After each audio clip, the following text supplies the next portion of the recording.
Umani ng samut-saring reaksyon ang speech sa graduation mula sa isang Becky guest speaker. Sa likod naman kasi ng makabagbag damdamin niyang kwento, may isang parte doon ang tumatak talaga sa publiko. Ito ang bruskong disiplina daw ng kanyang ama.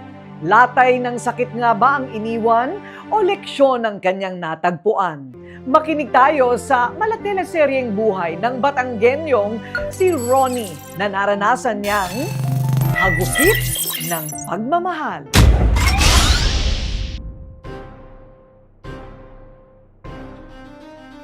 Loob ng isang linggo,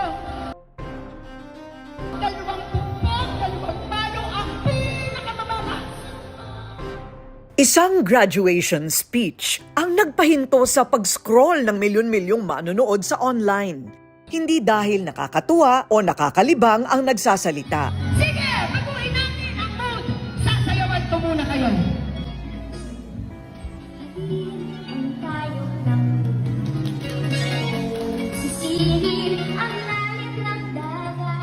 Kundi dahil ilan sa mga sinasabi niya, tumagos sa puso.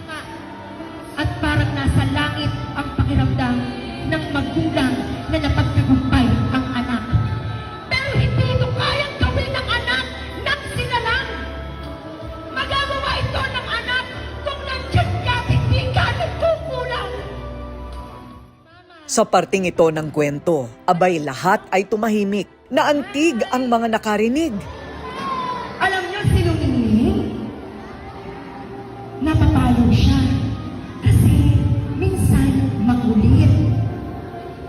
Minsan hindi nakikinig kay tatay. Kaya napapalo siya. Pero alam niyo, si Nining, hindi siya nagalit sa tatay niya. Kasi alam ni Nining na ang ginagawa ng tatay niya ay para sa kanya.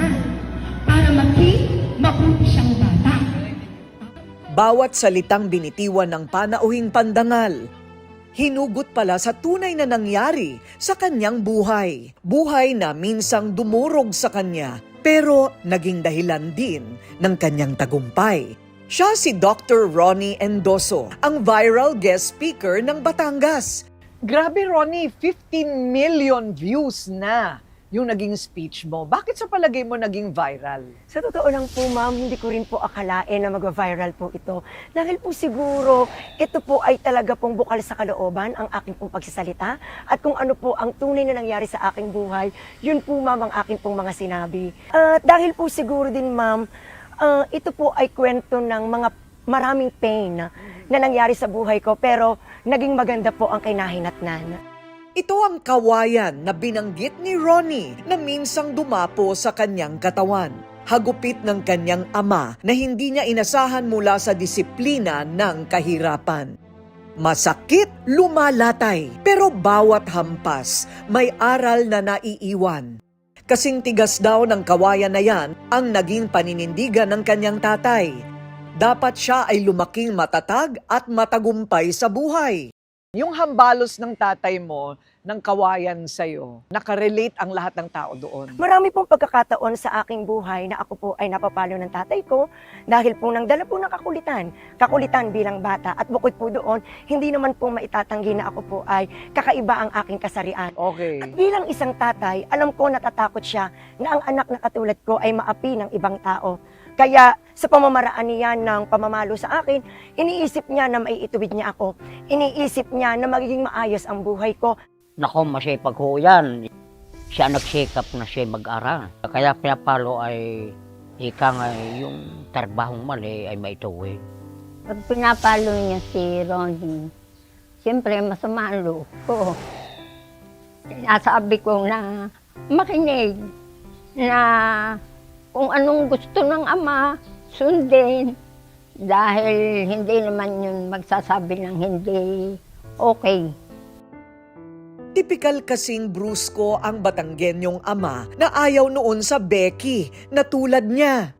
Dahilan para maging layas si Ronnie, pero hindi para takasan ng pangaral ng tatay, kundi para tumulong ng may mapatunayan.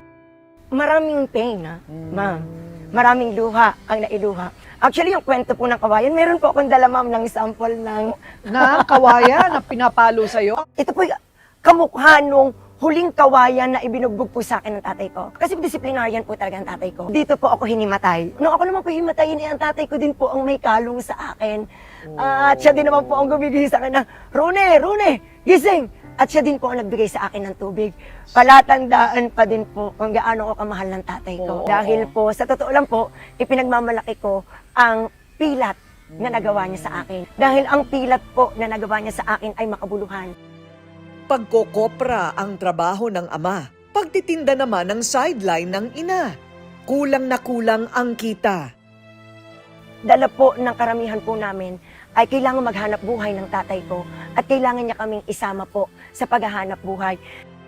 Ako ho ay magsasaka, nag-apalyahan ho ako, nagpalayan, nagmaisan, naglabanusan.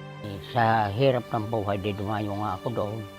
Ngayon ay yung aking araraw ay 3 na sira, maghapon ako ay pamarito. At tinaon ko na ang aking pamilya. Ang anak ko ho noon ay iisa pa. Itinahon ko po yan sa loob ng gubat. At ang amin hong tinirahang bahay, kubo, na sa akin pa hong pamangking ang bubong ho ay dahon ng niyog, ang dingding ho ay dahon ng niyog.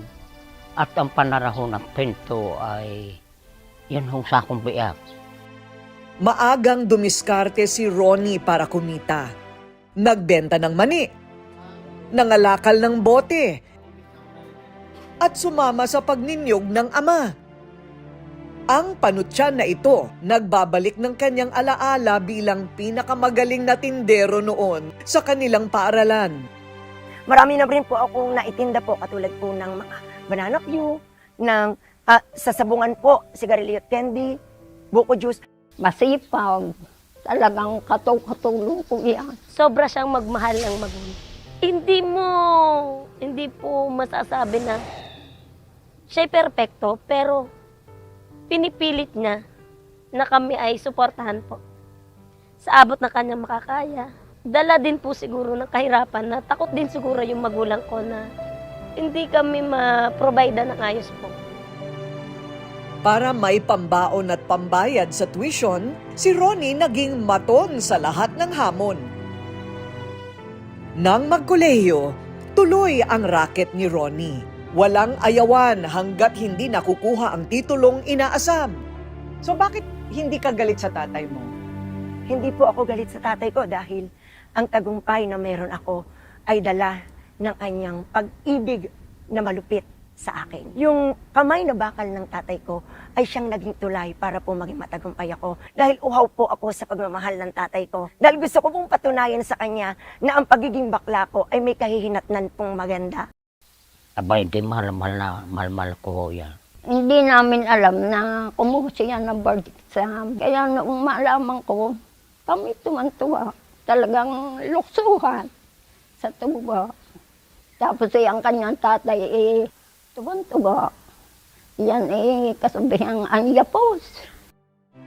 Nagbunga naman ang lahat. Nagtapos ng kolehiyo, nakapasa ng board exam, nagmasteral, at nagdoktorado pa mula sa Batang Kapos sa Baon. Ngayon, isa na siyang ganap na doktor sa edukasyon. Pangarap na ibinigay niya ng buong buo sa kanyang tatay. Kahit na siya'y napapalo noon, maraming mga humuhusga sa kanyang kasarian ay nakapagtapos ng hindi lang kolehiyo, kung hindi, doctorate pa. Yes po, ma'am. Wow! So ilang taon kang nag-aral? Matagal din po, ma'am. Pahinto-hinto po, pero tuloy-tuloy. Kasi ito po ay, ang pag-aaral ko po hindi po para ma-promote. Kasi po minsan sa buhay ko ay naranasan ko po na maramdaman na mayroon po akong tatay. Nung makapasa po kasi ako sa board exam, ma'am, ay naranasan ko po na yakapin ako ng tatay ko. Sabi ng tatay ko sa akin, Tutoy, ang galing mo. Oh, wow. Pag naging teacher ka, Tutoy, at ikaw ay magka-item, ikay magmamasteral. Tapos, pag nakapag-masteral ka, magdodoktoral ka, ay di may anak akong doktor. Kaliwat kanan ang naging tagumpay ni Ronnie. tinupad niya ang pangako sa sarili na balang araw ipagmamalaki siya ng kanyang ama. Yun po ang tumatak sa isip ko na sinabi po na sa tatay ko. Kaya po sinikap ko pong mag-aral hanggang matapos ko po ang doctorate. Hindi para ma-promote, kundi para mapatunayan ko sa tatay ko hanggang sa dulo tutuparin ko ang pangarap niya para sa akin. Pero hindi sa pagiging doktor sa eskwelahan natapos ang kanyang misyon. Sa loob ng 17 taon ng pagtuturo, iniwan na ni Ronnie sa silid-aralan ang kanyang mga lesson plan at tinuloy ang sigaw ng kanyang puso, ang maging isang businessman. Sa kanyang maliit na negosyong kapihan, dinala pa rin niya ang pagiging guro. Marami sa kanyang empleyado dati niyang mag-aaral. Ako, ang pasasalamat ko po kay Sir Ronnie ay yung pag-redirect me sa tamang landas sa pagtatrabaho. Minsan po, kapag sobrang saya ko, lagi akong yumaya po sa kanya na kahit wala lang, na ano lang, kasi hindi ako ma-vocal po eh. Pero sa pag-hug ko kay Sir Ronnie, parang yun na yung ano ko na, thank you po sa lahat. Sobrang laki po ng pasasalamat ko kay Sir Ronnie, gawa po ng sobrang laki po na nabago sa buhay ko. Pinaramdam niya po sa akin na hindi lang po ako basta si Neil lang. Naging ako po si Neil na may pangarap po na gustong mayangat ang buhay ng aking mga magulang. Para sa iba, hindi lang siya amo, hindi lang din guro. Isa siyang tagapagligtas para sa ilang buhay na muntikan ng sumuko. Isa si Ethel sa kanyang natulungan na iligtas sa tangkang pagpapakamatay dahil sa pagkakabaon sa utang. Nagka-patong-patong na po ang utang ko po. Parang nagdi-depress na po ako noon. Iba't iba na po ang naisip ko. Tatanawin ko po isang parang utang na loob na po sa kanya. Kasi pinahiram niya po ako ng pera, pinautang niya po ako ng walang ka-interest. Sa tagumpay na mayroon ngayon si Ronnie, naroon ang tahimik na suporta ng kanyang life partner na si Mark, kasama ang kanilang anak na si Ariel. Meron po akong anak, Oh. pinalaki ko po. Ito po ay anak po ng aking kapatid na ako na po ang magpalaki sa full 3 months po. Siya po yung nagpaaral sa akin. Nagpapasalamat po ako dahil hindi ko naman po inaasahan. Tutulungan niya ako. Tapos po ang anak ko, nasa kanya. Mahal na mahal niya, higit pa sa pagmamahal ko na sa palagay ko'y sobra ang pagmamahal niya. Bilang isang partner niya o katuwag niya sa loob ng 15 taon, masasabi ko po na siya ay napakamatulungin, napaka-supportive, napaka-generous, and kaya niyang ibigay ang lahat ng meron siya para sa kanyang family, mga kaibigan at mga tao na kapalibot sa kanya. Na naging magka-partner kami, walang nagiging pagbabago sa kanyang pag-uugali. Kung gaano siya mapagmahal, kung gaano siya magbigay ng respeto, kung gaano siya magbigay ng tulong sa lahat ng tao na kapaligid sa kanya, yun pa rin siya hanggang ngayon. Hindi rin kinalimutan ni Ronnie na ibalik sa pamilya ang blessings na mayroon siya. Pinaaral ang 5 niyang kapatid, binigyan ng truck si tatay, at ipinarenovate ang kanilang bahay. Ngayon siya na nagbabayad sa hospital, pag ako na hospital, pati ang kanyang ina. Talagang mahal na mahal niya kami. Nakakarating kami kung saan-saan. Hindi mo akalain. Yung nabibili ang gusto na dati pangarap lamang. Mula sa mahirap na bata na naging doktor ng edukasyon hanggang sa naging negosyante at ngayoy influencer na rin na may mahigit 1 milyong followers. Totoo nga, malayo na ang narating ng Becky na si Ronnie. Walang galit sa ama at puno ng pasasalamat sa langit dahil tamang tatay raw ang ibinigay sa kanya. Alam ko, napatunayan ko sa tatay ko na ang anak niya ay hindi bigo sa buhay. Sabi nga po sa akin ng tatay ko, kung alam ko lamang ng anak kong are ang makakatulong sa akin, sana hindi ko na binugbog nung bata siya. Pero ang sagot ko po sa tatay ko, Tatay, kung hindi niyo po ako binugbog, hindi po ako matagumpay. Salamat po sa hagupit ng inyong pagmamahal.